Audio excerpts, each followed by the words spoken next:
Bapak, Ibu, dan saudara-saudariku yang terkasih dalam Tuhan kita Yesus Kristus, salam sejahtera untuk kita semua.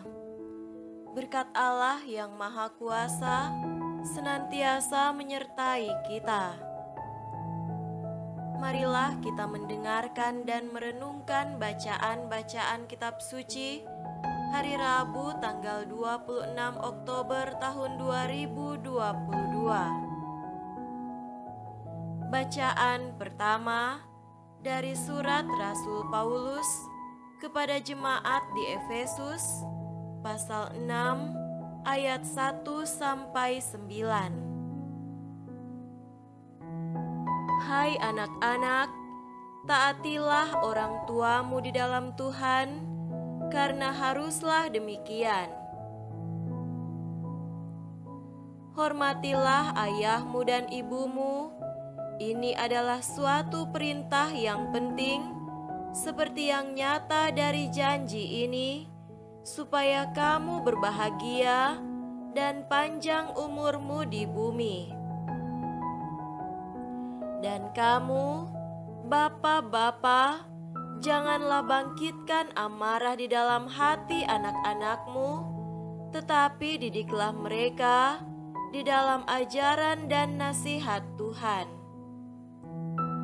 Hai hamba-hamba, taatilah Tuanmu yang di dunia dengan takut dan gentar dan dengan tulus hati, sama seperti kamu taat kepada Kristus, jangan hanya di hadapan mereka saja untuk menyenangkan hati orang, tetapi sebagai hamba-hamba Kristus yang dengan segenap hati melakukan kehendak Allah dan yang dengan rela menjalankan pelayanannya seperti orang-orang yang melayani Tuhan dan bukan manusia.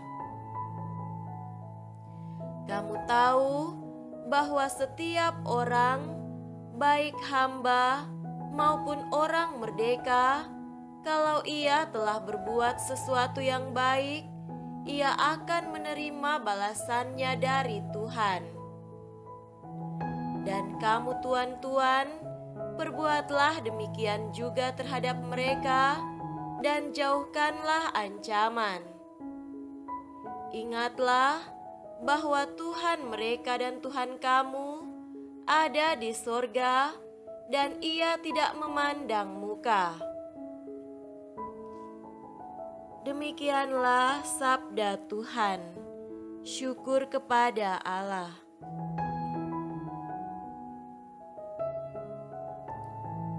Semoga Tuhan beserta kita sekarang dan selama-lamanya. Inilah Injil suci menurut Lukas. Dimuliakanlah Tuhan. Injil Lukas pasal 13 ayat 22 sampai 30. Kemudian Yesus berjalan keliling dari kota ke kota dan dari desa ke desa, sambil mengajar dan meneruskan perjalanannya ke Yerusalem. Dan ada seorang yang berkata kepadanya, "Tuhan, sedikit sajakah orang yang diselamatkan?" Jawab Yesus kepada orang-orang di situ, "Berjuanglah untuk masuk melalui pintu yang sesak itu. Sebab aku berkata kepadamu, banyak orang akan berusaha untuk masuk, tetapi tidak akan dapat. Jika tuan rumah telah bangkit dan telah menutup pintu, kamu akan berdiri di luar dan mengetok-ngetok pintu sambil berkata, 'Tuan, bukakanlah kami pintu.' Dan ia akan menjawab dan berkata kepadamu, 'Aku tidak tahu dari mana kamu datang.' Maka kamu akan berkata, 'Kami telah makan dan minum di hadapanmu, dan engkau telah mengajar di jalan-jalan kota kami.' tetapi ia akan berkata kepadamu, "Aku tidak tahu dari mana kamu datang, enyahlah dari hadapanku, hai kamu sekalian yang melakukan kejahatan." Di sanalah akan terdapat ratap dan kertak gigi apabila kamu akan melihat Abraham dan Ishak dan Yakub dan semua nabi di dalam kerajaan Allah, tetapi kamu sendiri dicampakkan keluar. Dan orang akan datang dari timur dan barat, dan dari utara dan selatan, dan mereka akan duduk makan di dalam kerajaan Allah. Dan sesungguhnya ada orang yang terakhir yang akan menjadi orang yang terdahulu, dan ada orang yang terdahulu yang akan menjadi orang yang terakhir. Demikianlah sabda Tuhan. Terpujilah Kristus.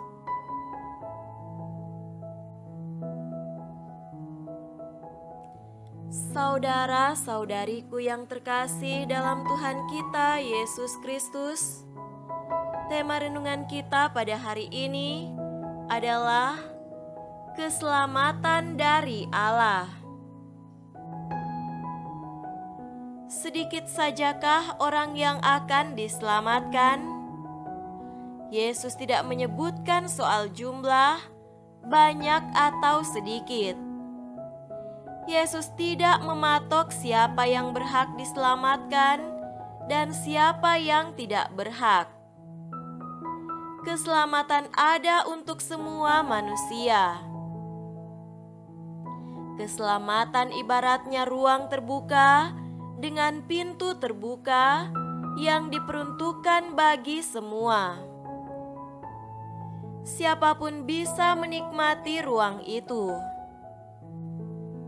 Tetapi sayang sekali, banyak orang mengartikan keselamatan sebagai kenyamanan. Akibatnya, orang menciptakan ruang keselamatannya sendiri, menciptakan angan-angannya sendiri tentang surga di mana Tuhan tidak dilibatkan di dalamnya. Banyak orang menciptakan ruang dan pintu keselamatannya sendiri sesuai dengan ukuran kenyamanan dirinya sendiri. Maka tidak heran banyak orang akan memilih apa yang cocok dengan dirinya dan bukan memilih apa yang cocok dengan Tuhan. Lebih parahnya lagi, ketika kita memaksa Tuhan agar cocok dengan selera keselamatan yang kita idamkan, yang kita bangun, yang kita imajinasikan. Yesus berkata, "Berusahalah masuk melalui pintu yang sempit itu." Kata-kata Yesus ini tentu tidak berarti bahwa Allah mempersulit dan begitu pelit dengan manusia.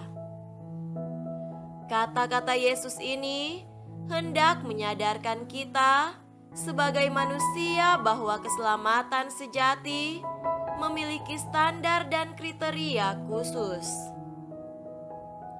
Manusia tidak boleh menciptakan standar dan kriteria sendiri untuk keselamatan.